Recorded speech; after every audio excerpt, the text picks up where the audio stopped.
하나님께서 이 시간 우리에게 주시는 말씀은 구약성경 창세기 25장 말씀입니다. 구약성경 창세기 25장 7절에서 11절까지의 말씀을 제가 대표로 읽도록 하겠습니다. 창세기 25장 7절에서 11절까지의 말씀입니다. 아브라함의 향년이 175세라 그의 나이가 높고 늙어서 기운이 다하여 죽어 자기 열조에게로 돌아가매 그의 아들들인 이삭과 이스마엘이 그를 마므레 앞 헷 족속 소알의 아들 에브론의 밭에 있는 막벨라 굴에 장사하였으니 이것은 아브라함이 헷 족속에게서 산 밭이라. 아브라함과 그의 아내 사라가 거기 장사되니라. 아브라함이 죽은 후에 하나님이 그의 아들 이삭에게 복을 주셨고 이삭은 브엘라 헤로이 근처에 거주하였더라. 아멘. 우리의 연수가 70이요 강건하면 80일지라도 그 연수의 자랑은 수고와 슬픔뿐이니 신속히 가니 우리가 날아가나이다. 여러분이 말씀 아시죠? 어제 이제 설교 준비한다고 이 말씀을 이제 쓰고 몇 번 한번 암송해 봤습니다. 너무 잘 아는 말씀이지만 그래도 이제 또 여러분들 앞에서 또 멋지게 암송 한번 해보려고 하다 보니까 소리도 내서 읽어보고 막 그랬습니다. 그랬더니 옆에 있던 아내가 우리 연수는 40인데 라고 그래서 오랜만에 웃었습니다. 예. 여러분, 하나님의 사람 모세의 시 시편 90편에 있는 말씀입니다. 우리의 연수는 70이요 강건하면 80일지라도 그 연수의 자랑은 수고와 슬픔뿐이다. 그마저도 신속히 날아간다라는 말씀. 아마도 이제 세월을 점점 보내면 보낼수록 나이가 50이 되고 60이 되고 그 이상이 된 분들은 더 이 말씀을 깊이 온 마음으로 온 몸으로 체휼하고 계실 것 같습니다. 저 역시 목회자이기 때문에 이 말씀을 사용할 때가 참 많습니다. 쓸 때가 많다는 거죠. 특별히 이제 장례식 때 그렇습니다. 장례식 때 이 말씀을 가지고 우리 인생이 얼마나 무상한지 그 유족들 이 말씀으로 조금이나마 위로받았으면 하는 마음으로 이 말씀을 전할 때나 혹은 기도로 인용할 때가 참 많이 있습니다. 저는 교구 사역을 딱 만 10년을 했습니다. 올 여름으로 딱 만 10년째가 됩니다. 처음에 전임 사역을 시작할 때가 교구 사역이었었습니다. 교구 사역을 처음 시작할 때 이전 교회, 바로 이전 교회였었는데 담임 목사님이 많이 아프셨습니다.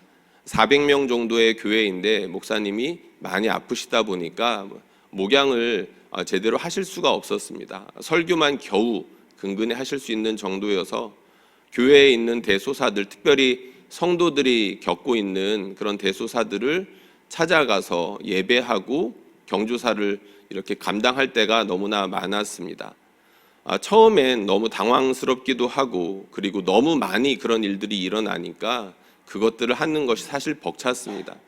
지금 돌아보면 하나님께서 저를 훈련시키셨구나라는 것들을 확인하고 감사할 수 있는데 당시에는 그런 마음이 쉽게 들지 않았습니다. 매달 이렇게 닥치는 결혼식과 그리고 매달 닥치는 장례식들을 감당하는 것이 많이 부담스러웠었습니다. 우리 교회에 와서도 그 횟수는 그렇게 줄지 않았습니다. 제가 설교를 준비하면서 제가 교족부를 다시 한번 좀 훑어봤습니다. 제가 그동안 우리 교회에 와서 장례식을 몇 번이나 조문했나 한번 살펴보니까 60번이 조금 넘었습니다. 제가 여름이면 딱 우리 교회에서 만 6년이 되는데 그러니까 1년에 10번 조금 넘게 장례식을 갔던 겁니다. 한 달에 한 번, 많으면 그것보다 조금 더 많이 갔던 적도 있었던 것 같습니다.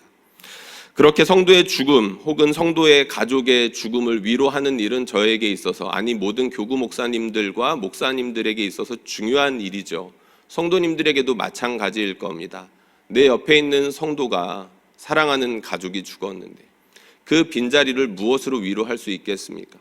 같이 가서 울어주고 그리고 하나님의 말씀으로 위로하는 것, 그 이외에 사실 할 수 있는 것들이 별로 없습니다. 그럼에도 불구하고 그것이 너무나도 중요하겠죠.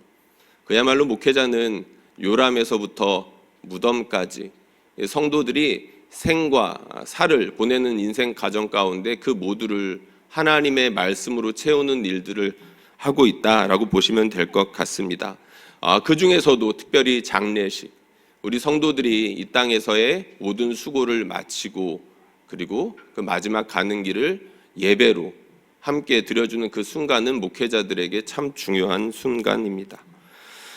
지난 2주 전에도 장례식을 다녀왔습니다. 저만 다녀오지 않았고 성도분들 한 10여 명이 함께 다녀왔습니다. 그런데 그 장례식은 조금 특별했습니다. 왜냐하면 그곳에서 함께 예배를 드린 유족들이 워낙 뜨겁게 예배를 했기 때문입니다. 돌아가신 분이 안수 집사님이셨습니다. 물론 우리 교회 안수 집사님은 아니셨고요. 돌아가신 분이 이제 안수 집사님이셨고 그분의 자녀가 이제 우리 교회를 다니는 경우였는데 함께 가서 예배를 드렸습니다.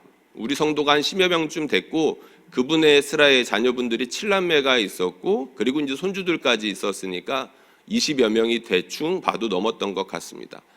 그런데 그 많은 사람들이 함께 어느 한 사람도 빠짐없이 뜨겁게 예배를 드렸던 겁니다.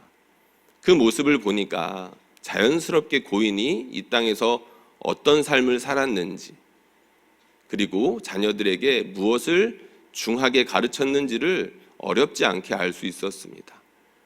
나중에 알고 보니까 그 중에는 전도사님들도 한 두어 분 계셨고 그리고 모든 가족이 교회를 열심히 다닌다라고 했습니다. 그래서 실제로 살펴보니까 조화가 오는데 정말 많은 교회에서 조화가 왔고 시간마다 예배가 잡혀 있었다는 것을 확인할 수가 있었습니다. 이처럼 제가 하는 일, 우리 교구 목사님들이 하는 일들 중에서 장례는 참 중요한 일들인데 그렇게 장례를 많이 오가다 보면 아무래도 다시 한번 다짐하게 됩니다. 무엇을 다짐하게 되냐면 우리 성도들의 장례를 정말 정성껏 치러주고 싶다. 지금보다 더 잘 치러드리고 싶다라는 생각입니다. 많이 묵상하고 생각해서 이 유족들이 위로받을 수 있으면 좋겠다. 하나님께서 다음번 장례에선 함께 해주시면 꼭 좋겠다. 그런 생각을 합니다. 그리고 동시에 어떤 생각을 하냐면 우리 성도들이 죽음을 준비할 수 있게 하는 목회를 잘 하고 싶다는 생각을 자주 합니다. 여러분, 결국에는 우리가 모두가 다 죽음을 향해서 달려가고 있습니다. 우리의 연수가 70이고 80이라고 했죠. 그마저도 신속히 날아간다고 했습니다. 정말로 우리는 날아가고 있습니다. 죽음을 향해서 날아가고 있는데 우리 성도들 중에 단 한 사람도 빼놓지 않고 그 죽음을 잘 준비할 수 있게끔 목회하고 싶다는 생각이 듭니다. 그래서 수시로 죽음에 대한 이야기를 꺼내고 싶고 이것을 통해서 여러분들이 죽음에 대해서 자각하고 현실을 돌아보면서 하나님 앞에 세울 수만 있다면 목회를 잘 하는 게 아닐까라는 생각을 자주 한다는 겁니다. 그래서 이제 기회가 되면 여러분들에게 이 제목으로 말씀을 좀 전해보려고 합니다. 죽음을 준비하는 삶.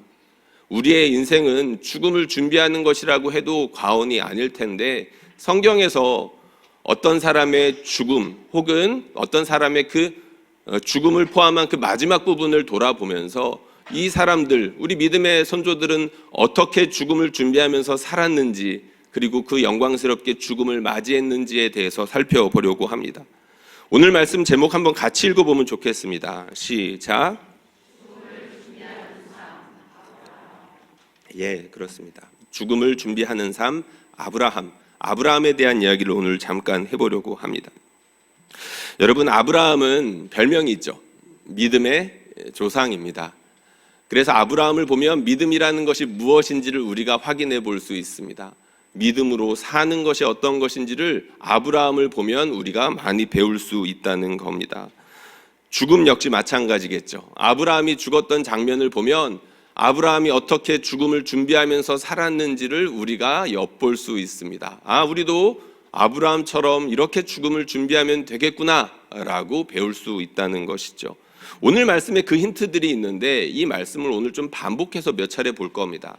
먼저 9절 말씀, 이 말씀을 저희가 한번 읽어보도록 하겠습니다. 시작. 그의 아들들인 이삭과 이스마엘이 그를 마므레 앞 해쪽 속 소알의 아들 에브론의 밭에 있는 막벨라 굴에 장사하였으니. 아멘. 누가 장사했다라고 나오나요? 이삭과 이스마엘이 아브라함을 장사했다고 했습니다. 여러분, 누가 형인가요? 이스마엘이 형입니다. 한참 형입니다. 그런데 누구 이름이 먼저 나와 있나요? 이삭이 먼저 나와 있습니다. 이유가 있겠죠. 약속의 아들이기 때문입니다. 훨씬 더 중요한 사람이라는 거죠. 사실 이삭이 앞에 있는 것도 중요한데 이삭이 이 자리에 있는 것 자체가 기적입니다. 이삭은 존재 자체가 기적이었던 사람이죠. 이 세상에 나타나기 힘들었던 사람이라는 겁니다. 이삭을 볼 때마다, 우리가 이삭이라는 이름을 들을 때마다 생각나는 건 아브라함이 100세 때 낳은 아들이라는 것이 자동적으로 떠오를 만큼 특별한 인물이라는 거죠. 그러니까 아브라함의 장래 때 이삭이 있었고 그 이삭이 아브라함을 장사 지냈다는 것은 아브라함이 평생을, 특별히 100년이라는 그 신앙의 여정을 어떻게 살았는지를 너무나도 잘 보여주는 증거가 된다는 것입니다. 우리가 이삭을 볼 때 아브라함이 어떻게 살았지 확인할 수 있다는 건데, 아브라함이 죽음을 준비하면서 살았어. 하나님만을 바라보면서 살았고 하나님께서 특별한 선물로 이삭을 주셨어. 그리고 그 이삭이 아브라함의 눈을 감겼어. 우리가 이것을 확인할 수가 있다는 것이죠. 여러분, 아브라함이 처음에, 그러니까 75세 때 갈대아 우르 지역에 있을 때 하나님께서 아브라함에게 주셨던 말씀이 있죠. 하나님께서 아브라함에게 주셨던 유명한 말씀이 12장 1절부터 3절까지 있습니다. 그 중에 일부를 제가 읽어드리겠습니다. 너는 너의 본토 친척 아비집을 떠나 내가 내게 지시할 땅으로 가라. 내가 너를 큰 민족을 이루고 내게 복을 주어 내 이름을 창대케 하리니 너는 복의 근원이 될지라. 너를 축복하는 자에게는 내가 복을 내리고 너를 저주하는 자에게는 내가 저주하리니 땅의 모든 족속이 너를 인하여 복을 얻을 것이니라. 아멘. 하나님께서는 아브라함에게 복을 주시겠다라고 했습니다. 아브라함 평생의 묵상 주제였을 것입니다. 도대체 복이 뭐야? 하나님께서 내게 복을 주신다라고 했는데 도대체 복이라는 게 뭐야? 라고 우리보다 훨씬 더 많이 생각하고 묵상했을 게 아브라함이라는 겁니다. 그런데 그 복이 무엇일까? 이삭을 낳으면서 알았겠죠. 하나님께서 내게 주신다는 복이 딴 게 아니고 이삭과 같이 놀라운 기적으로 동행하신 우리 하나님, 이렇게 큰 복을 주시는구나. 이삭이 내게 복이고 이삭을 주시는 하나님이 내게 복이구나라는 것을 너무나 잘 알았을 것입니다. 그런데 그 놀라운 사실을 아브라함만 알았을까요? 아니죠. 이삭 본인도 알았을 겁니다. 여러분, 이삭은 친구가 있었겠죠. 이삭도 친구들이 있었을 겁니다. 왜 이 이야기를 여러분들에게 말하냐면 자기 또래의 친구들을 알게 되면 자연스럽게 자기 친구의 또래들의 부모님이 어느 정도 되는지는 알 것 아닙니까? 우리 엄마 아빠는 110살이야, 120살이야 할 때 이삭의 친구들의 엄마 아빠는 몇 살쯤 됐을까요? 한 40쯤 됐을까요? 50쯤 됐을까요? 근데 자기 엄마 아빠는 100살이고 100살이 훨씬 넘으니까 이삭이 스스로를 생각하면서 어떻게 생각했겠습니까? 나는 존재 자체가 기적이구나. 나는 이 땅에서 태어나기 힘든 존재였는데 하나님께서 특별히 우리 아버지와 어머니에게 복을 주셔서 내가 이 땅에 살 수 있는 거구나라는 것을 스스로 생각했을 겁니다. 그리고 청소년기에 이삭이 특별한 경험을 하죠. 어떤 경험을 합니까? 아브라함이 이삭을 묶어서 제물로 바치는 그런 끔찍한 경험을 합니다. 이삭이 그때 무슨 생각했을까요? 마치 죽은 양처럼 가만히 이삭이 있었던 것처럼 보이는데 이삭이 그때 무슨 생각했을까요? 도대체 하나님은 어떤 분이시길래, 그리고 도대체 우리 아버지는 하나님을 얼마나 사랑하시기에 이렇게까지 하실까? 아브라함의 장례식, 아버지의 장례식 때 이삭이 무슨 생각했을까요? 우리 아버지 그토록 사랑하시는 하나님께로 돌아가셨구나. 이삭이 그런 생각하지 않았겠습니까? 오늘 본문에 나오진 않지만 우리가 한 가지 좀 더 생각해 볼 것이 있습니다. 무엇이냐면 이 자리에 아마도 야곱과 에서가 있었을 것이다 라는 사실입니다. 나이를 대강 계산해 보면 아는데 아브라함의 향년이 175세였다라고 나오죠. 이삭이 야곱과 에서를 몇 살에 낳았습니까? 60에 낳았다라고 합니다. 40에 리브가와 결혼을 했는데 20년 동안 아이를 갖지 못하다가 하나님께서 복 주셔서 겨우겨우 가질 수 있었던 것이 야곱과 에서였었죠. 60에 아이를 낳았으니까 15년 정도가 지난 후에 아브라함이 죽은 겁니다. 그러니까 아버지의 장례식에 쌍둥이 자녀들이 함께 있었을 가능성이 매우 높은 것이죠. 아브라함의 임종의 때에 아브라함의 눈앞에는 누가 있었을까요? 여러 사람들이 있었겠지만 일단 이삭이 있었습니다. 하나님께서 기적과 같이 주신 그 아들 이삭이 있었을 것이고, 하나님께서 또 은혜로 주신 갑절의 복으로 주신 에서와 야곱이 있었겠죠. 아브라함이 눈을 감으면서 하나님 섬기길 참 잘했다라는 생각을 분명히 했을 것 같습니다. 이렇게 아브라함이 눈을 감을 때, 죽음을 맞이했을 때 아브라함의 눈앞에는 이삭이라는 열매가 있었고 야곱과 에서라는 열매가 있었습니다. 여러분, 우리는 다 죽을 겁니다. 우리는 다 죽을 건데 죽고 난 이후에는 심판이 있겠죠. 그 심판 때 우리 하나님께서 무엇을 찾으시겠습니까? 열매를 찾으실 겁니다. 우리 하나님께서는 열매를 찾으실 겁니다. 그때 여러분들은 무엇을 하나님께 내어드릴 수 있겠습니까? 아브라함은 그 죽음의 때에 이삭이라는 든든한 나무와 야곱과 에서라는 놀라운 싹을 틔우며 하나님 앞에 눈을 감을 수 있었습니다. 오늘 말씀을 보면 이삭 말고도, 그리고 야곱 말고도 아브라함이 믿음으로 살았고 믿음으로 죽음을 준비했다는 것을 보여주는 또 다른 중요한 증거가 하나가 더 있습니다. 이 말씀을 다시 한번 읽어보겠습니다. 창세기 25장 9절 말씀, 읽었던 말씀이지만 다시 한번 읽겠습니다. 시작.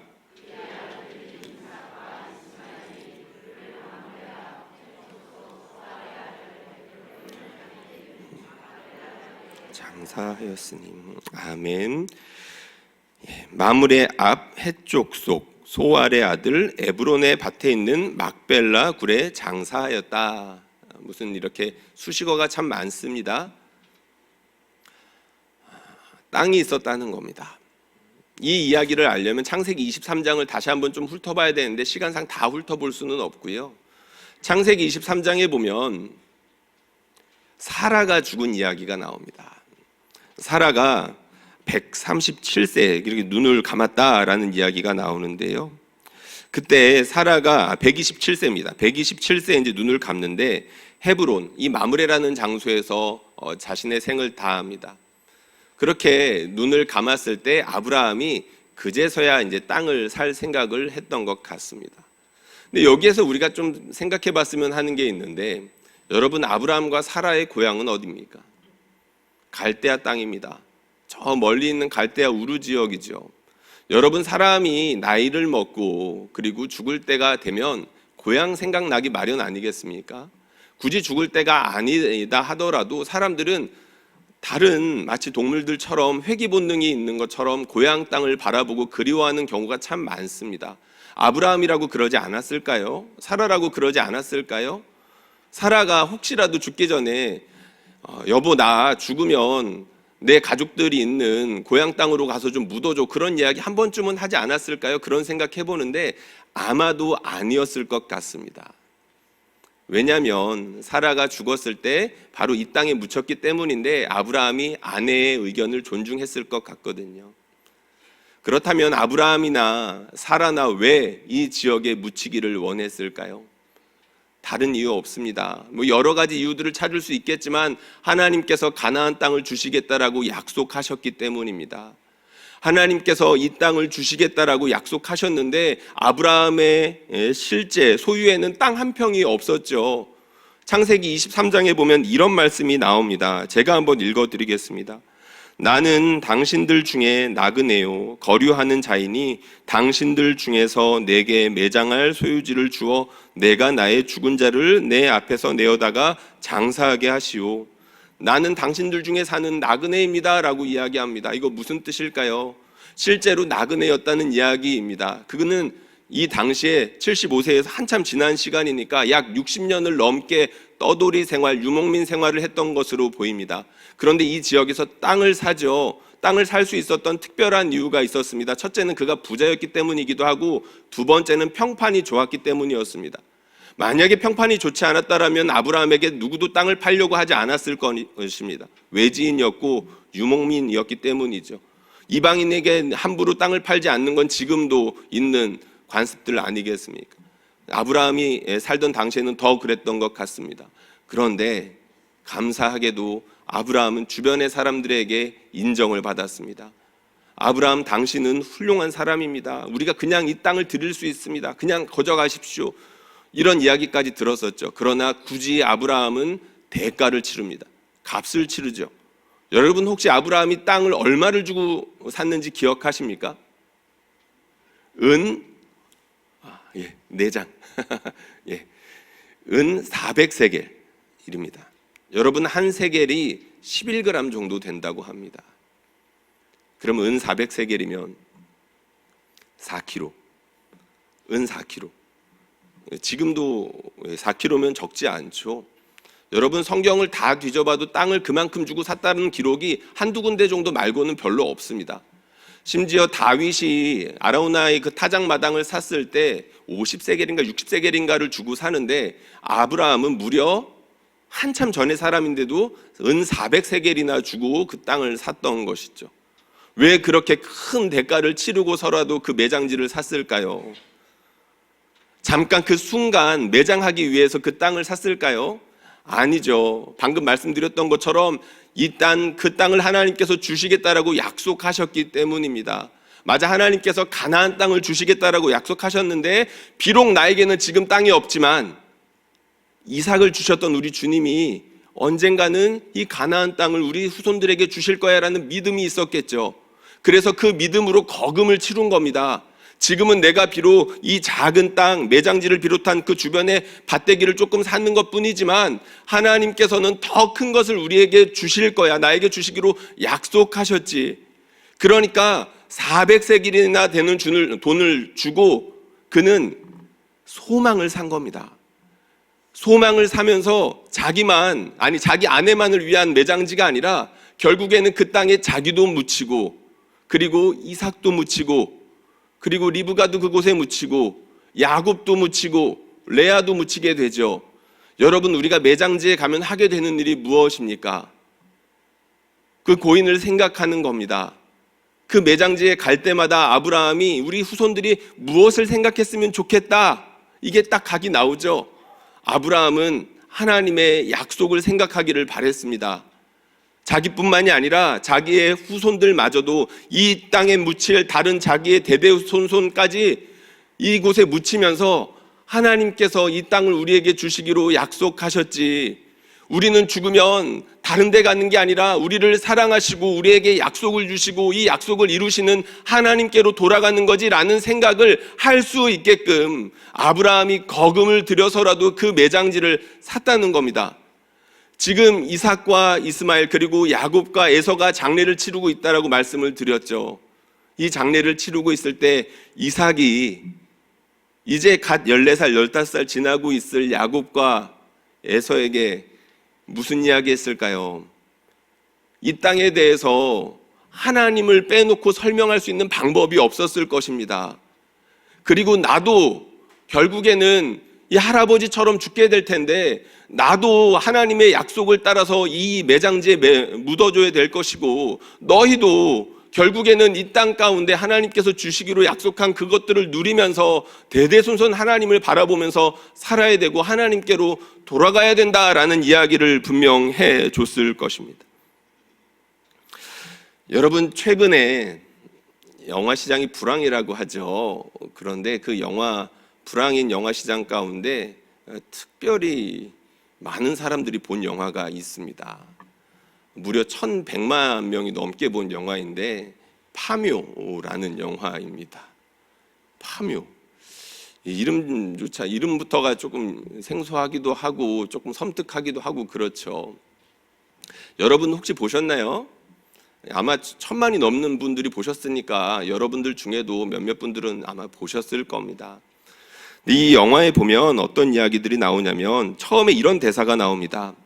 대한민국 1%의 부자들에게 풍수는 종교이고 신앙이야 라는 이야기가 처음에 나오죠. 이 대사처럼 이 영화 초반부에는 그런 이야기가 나옵니다.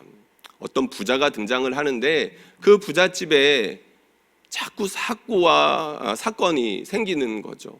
가족들이 시름시름 앓고 사업이 안 되고 이런 일들이 계속해서 생기는 겁니다. 그렇게 계속해서 일들이 안 되고 엎친 데 덮치고 자꾸 불길한 기운이 느껴진다라고 이렇게 생각을 하니까 결국에는 그 믿는 사람들이 무당에게 연락을 합니다. 무당에게 연락을 해서 굿을 버리죠. 근데 그 굿을 버리는 사람이 이거는 결국에는 묘자리 문제다라고 해가지고 풍수사도 부르고 유명한 장의사도 불러가지고 함께 대동해서 구판을 벌입니다. 그런데 흥미로운 게 거기에 따라오는 장의사가 교회의 장로죠. 이 파묘의식을 그 장로님이 같이 치릅니다. 그러니까 이 구판을 의뢰하는 손님도 돈을 좋아하고 그리고 구판을 벌이는 무당도 돈을 좋아하고 그리고 그 구판에 어찌저찌 섭외된 풍수사와 장의사 장로님도 돈을 좋아하고 그런 모습이 그려집니다. 그러니까 괜히 처음에 이런 대사를 집어넣은 게 아니라는 거겠죠. 그만큼 대한민국 사회가 전체적으로 물질에 물들어 있고 물질에 목매여서 사는 세상이다라는 것들을 아마 풍자하고 싶었던 것 같습니다. 그런데 이 영화를 보는데 동시에 아브라함이 생각이 났습니다. 저도 목사 아니랄까봐 영화를 보는데 아브라함이 생각이 났습니다. 왜냐하면 너무나도 달랐기 때문입니다. 이 세상의 사람들은 명당짜리를 찾아서 수많은 돈을 지불하죠. 혹은 이 영화에 나오는 것처럼 돈을 무수히 지불해서라도 조상의 묘를 파헤치고 다른 곳에 옮겨서 이장하기도 합니다. 왜 그렇습니까? 그거 다 돈과 건강 때문에 하는 거죠. 그런데 아브라함은 어떻게 했습니까? 아브라함은 큰 돈을 들여서라도 하나님의 약속을 자손들이 바라보게끔 했습니다. 아브라함은 자기 자식보다도 하나님을 뜨겁게 사랑하면서 하나님께서 주시는 이삭이라는 큰 대들보를 얻을 수 있었습니다. 여기에서 우리가 얻을 수 있는 중요한 교훈이 있겠죠. 믿음으로 죽음을 준비한다는 것은 다름 아니라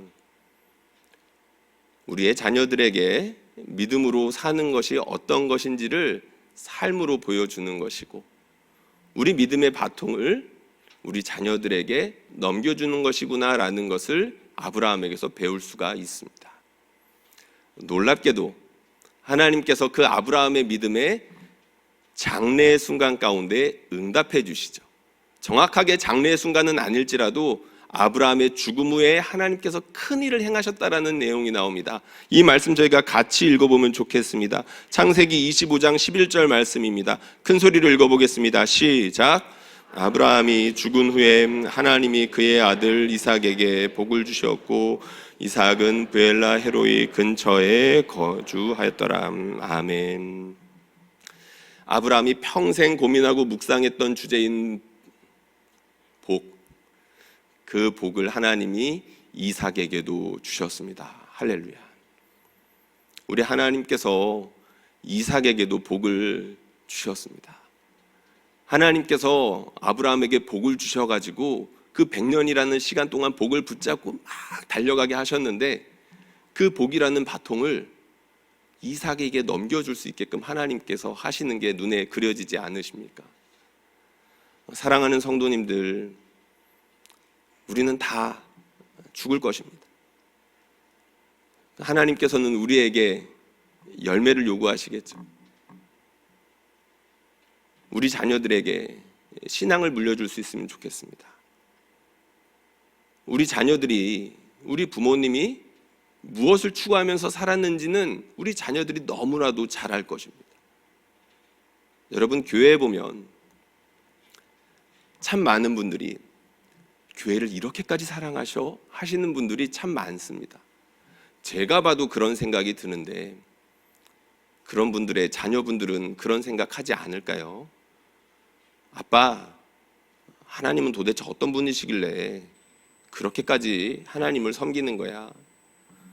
엄마, 교회가 그렇게 좋아?